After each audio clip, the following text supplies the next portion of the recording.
আমরা এসেছি আজকে ব্রহ্মদত্ত ধামে, হুগলির বারুইপাড়াতে জনায়ের কাছে। এখানে বৃহস্পতিবার দিন সারাদিন মন্দির খোলা এবং প্রসাদ বিতরণ হয়।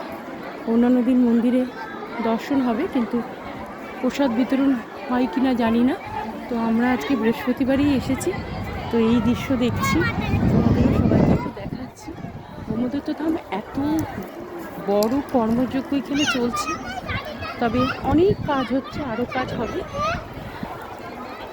এটা ওপর থেকে দেখাচ্ছি, ভেতরে তো ছবি তোলা যাবে না, সেই জন্য আমি আলাদা করে ছবি পোস্ট করব। এটা জাস্ট দেখাচ্ছি যে কত মানুষ দূর দূর থেকে এসেছে এই ধাম দেখতে।